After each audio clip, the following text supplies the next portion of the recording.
Alright, ladies and gentlemen, welcome back to the channel, guys. Today we have a Cavaliers video. Apologize, there was no recap on that against that Oklahoma City Thunder game, but good win for the Cavs. Unfortunately, man, Lauri Markkanen went down, and that's kind of what this video here is going to be focused around, because the Cavaliers right now, they're sitting at 28-19. They are by far exceeding expectations for the season, but once again, another injury is facing them right in the eyes, and that's Lauri Markkanen, who apparently has a high ankle sprain.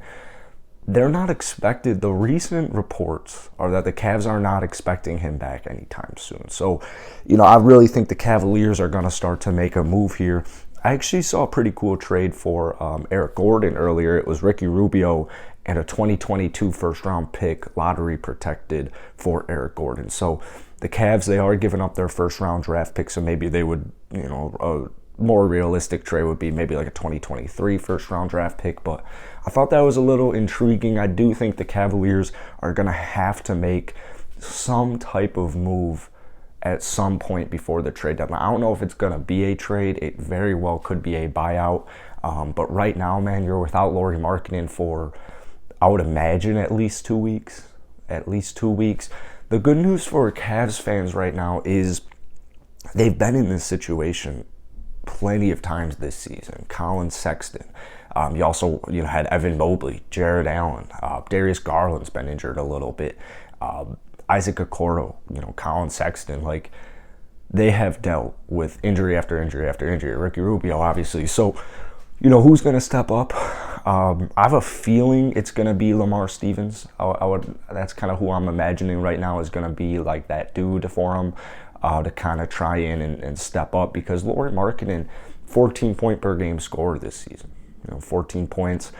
He's shooting the ball well from downtown, but he's also scoring in a number of different ways, which is something he just did not do here in Chicago. So it's really cool to see, as a Bulls fan, to see Lauri Markkanen kind of succeeding, going off for his career high against the Chicago Bulls this past week. But man, this week on the slate is the New York Knicks, the Milwaukee Bucks, and the Detroit Pistons. So, I don't want to look too far ahead for this Cavs team, because, 28-19, like, they're really talented. But you get worried when an injury happens. The good news is a good teams, championship teams, they figure out a way to equalize it, neutralize it, come back better. Another good news is Lauri Markkanen will be back at some point this season. So it's not like Lauri is just done for the season, tore his ACL or something, God forbid, like Ricky Rubio. But he will be missing at least 2 weeks is what I would imagine. I'm not, I don't know too much about high ankle sprains, but I would imagine it's way worse than a low ankle sprain. You want to go 2-1 this week. You want to figure out a way to go 2-1 this week. It's kind of similar to when the Cavs lost Isaac Okoro on that 6-game road trip, and they ended up only losing 1 game. What we were saying before that is like 3-3 would be just fine. Like, given the situations to Rubio and Okoro that just happened, 3-3 on the road trip would be, that's at least what you want to do. What did they end up going 5-1? So this Cavs team, I know they can fight through adversity. But 2-1, I think, would be huge. The New York Knicks, they're struggling this season compared to last season. They're a very big team. The good news is, so are the Cleveland Cavaliers. So I would anticipate, actually, tonight, the Cavaliers do take down the Knicks. The Bucks are a tricky test. They are a tricky test. They're a championship caliber team. I think the Cavs probably lose to the Bucks, and then you got the Detroit Pistons. Thankfully, you have the Detroit Pistons. No disrespect to the Detroit Pistons, but one of the worst records in the NBA this season. Detroit has been winning a lot more as of late, but hopefully that Cavaliers defense can just kind of shut down Cade Cunningham, and hopefully that shuts down the rest of their team. Because in the paint, you got to be thinking in the paint every game, the Cavaliers are going to try to dominate it. They're going to try and dominate. Maybe a team like the Miami Heat are going to be a little bit more tricky. Maybe even the New York Knicks are going to be a little bit more tricky just because of how big they are, how big they can have their lineups be. But I do think the Cavs get the job done against the Knicks tonight. I think they find a way to get that win. And like I said, 2-1. If you go 2-1 this week, that is absolutely huge. You're 30-20. That puts you at 30-20. You're going to be a top 6 seed in the East guaranteed. But this Eastern Conference, it's tightening up. It is tightening up in the middle. It's tightening up in the top. You got new 1 seeds coming in. You got new everything coming in. All the teams in the Eastern Conference right now that are in the playoff race, they could leapfrog in like 2 weeks 5 spots. 1 week 5 spots. So you got to stay strong. You got to have a good week this week.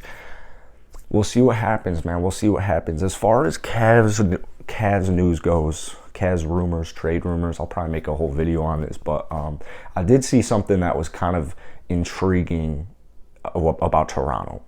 And that was the idea of either making a trade for Goran Dragic, which I'm not a really big fan of because Ricky Rubio is kind of like the only guy I can think of who they would be shipping, like who they'd be able to match that contract with. Because Goran's on like an 18 mil, 15 mil at least. I think it's $18 million. So ideally what happens is Toronto buys out Dragic.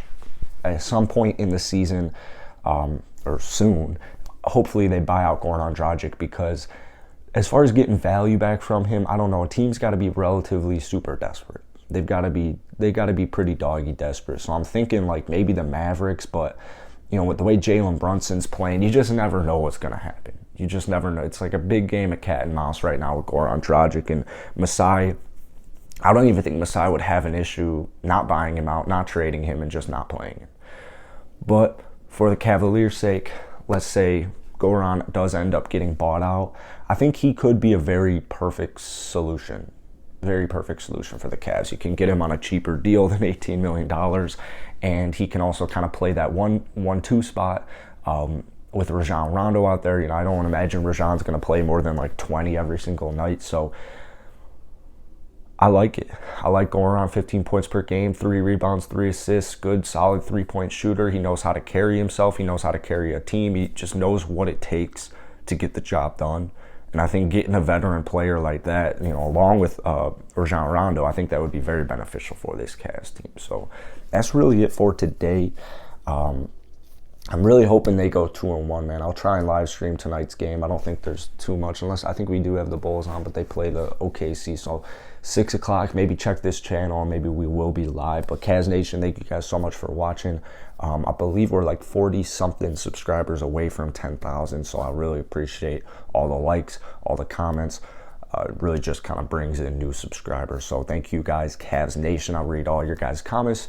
You guys make my day. And here's what I want to hear. I want to hear down below what you guys are looking for the Cavaliers to do now that Lauri Markkanen has a high ankle sprain, unfortunately. So hit the like button, hit that sub button. Peace.